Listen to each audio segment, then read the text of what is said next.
오늘 하나님의 말씀은 신명기 15장 11절 한 절 말씀입니다. 땅에는 언제든지 가난한 자가 그치지 아니하겠으며 내가 내게 명령하여 이르노니 너는 반드시 내 땅 안에 내 형제 중 곤란한 자와 궁핍한 자에게 내 손을 펼지니라. 하나님의 말씀을 보면 모순되는 듯 보이는 구절들이 종종 있습니다. 오늘 말씀이 바로 그와 같습니다. 먼저 4절 5절을 보시면 내가 만일 내 하나님 여호와의 말씀만 듣고 내가 오늘 내게 내리는 그 명령을 다 지켜 행하면 내 하나님 여호와께서 내게 기업으로 주신 땅에서 내가 반드시 복을 받으리니 너희 중에 가난한 자가 없으리라. 하나님의 말씀을 지켜 행하면 하나님께서 주신 기업에서 하나님이 복을 주실 것이다. 하나님의 복 주심으로 그 땅 가운데에 가난한 사람이 없을 것이다 라는 약속입니다. 여기서의 하나님의 명령은 2절 3절에 나오는 빚을 탕감해 주는 하나님의 말씀입니다.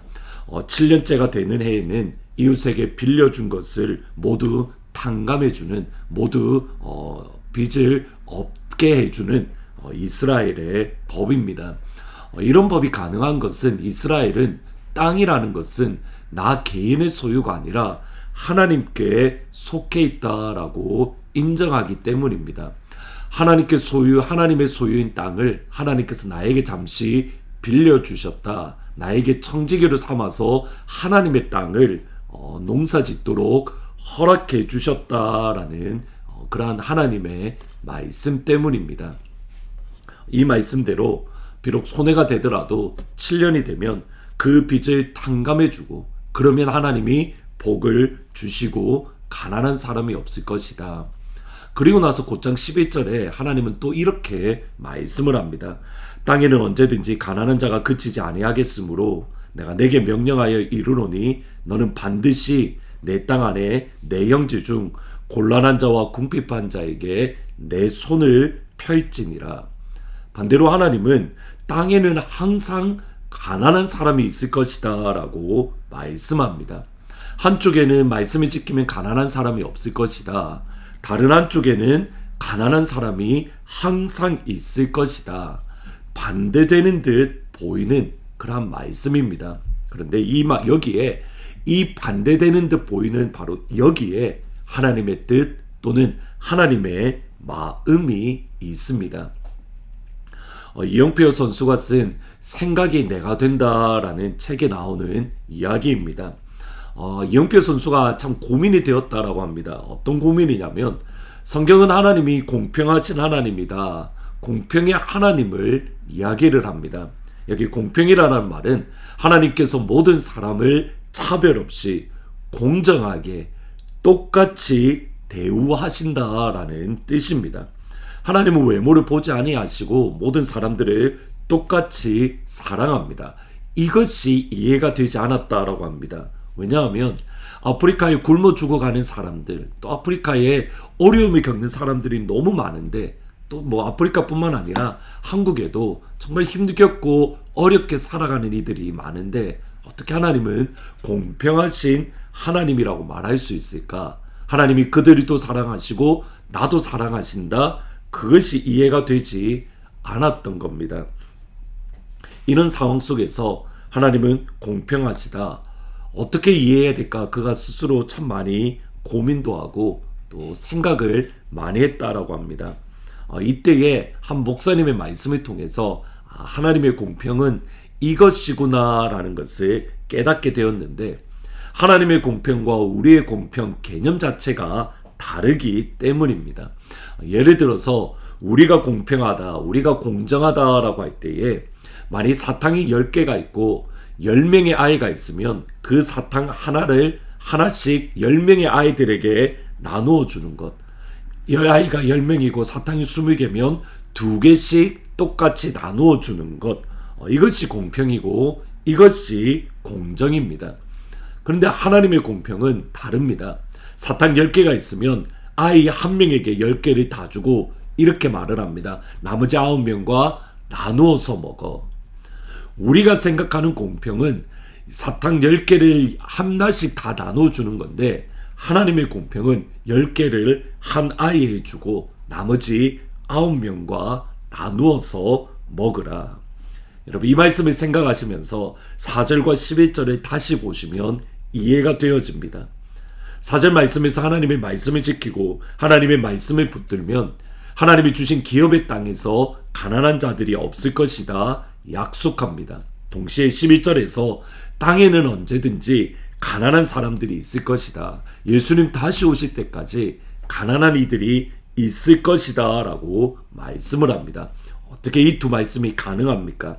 하나님께서 이스라엘 백성들 가운데에 재물의 복을 주시는 이들이 있습니다. 재물의 복, 하나님께서 사탕 10개를 주시는 이들이 하나님의 말씀인 가난한 이들과 나누어라. 가난한 이들과 함께 써라. 가난한 이들을 마음에 품고 그들을 돌보아 주어라. 그러면 가나안 땅에, 팔레스틴 땅, 약속의 땅에 가난한 사람들이 없게 되는 겁니다. 하나님의 땅에 가난한 사람이 없을 것이다 하는 말씀은 바로 이겁니다. 재물의 복을 받는 사람이 있을 것인데 그들이 하나님의 말씀대로 가난한 이들을 돌보아주고 그들을 위해주고 그들을 섬기게 되면 그 땅 가운데에 가난한 사람이 없게 될 것이다. 이런 관점에서 어떤 분은 재물을 버는 것을 달란트라고 말씀을 합니다. 진짜 그런 것 같습니다.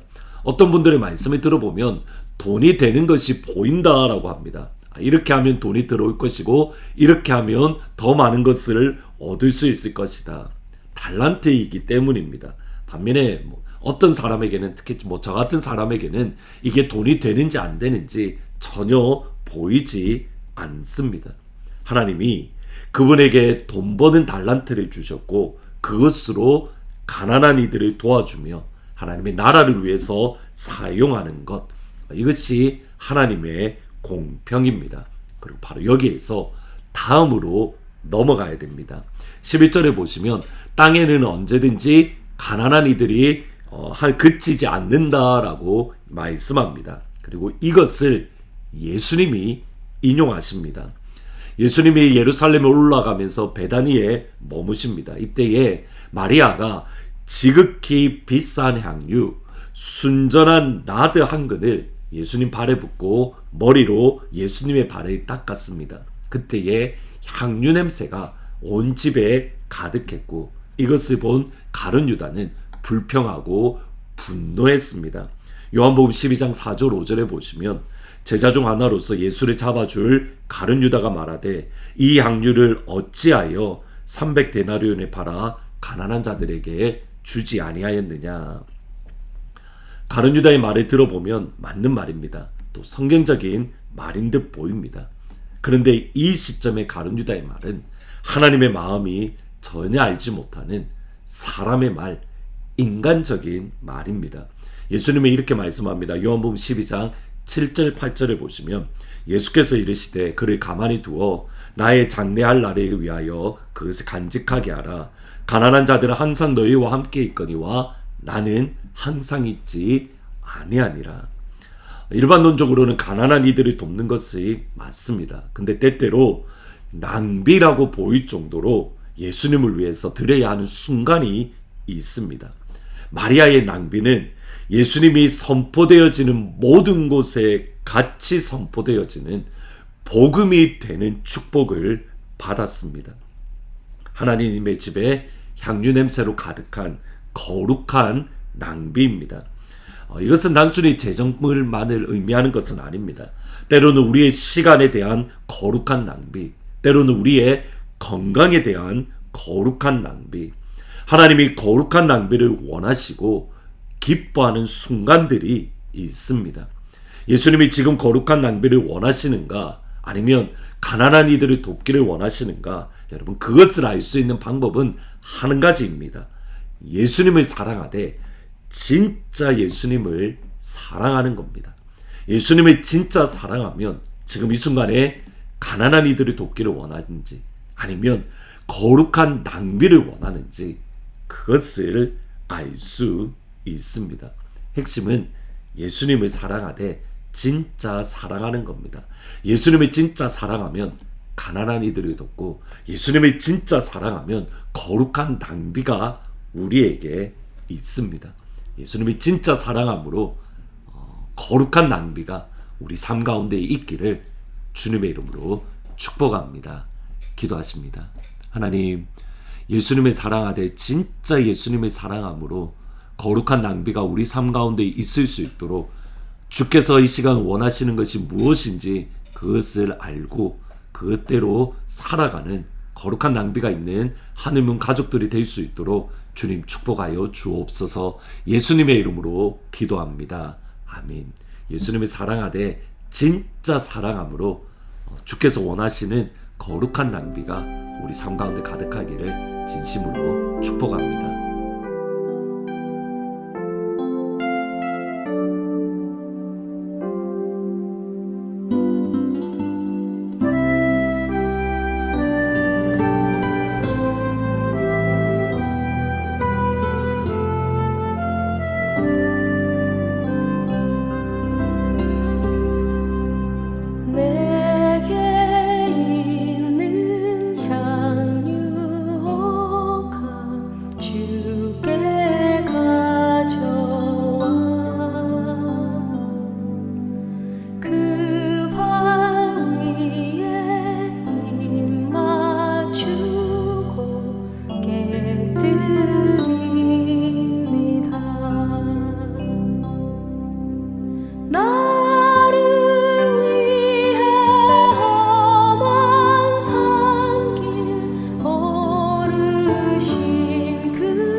주소서.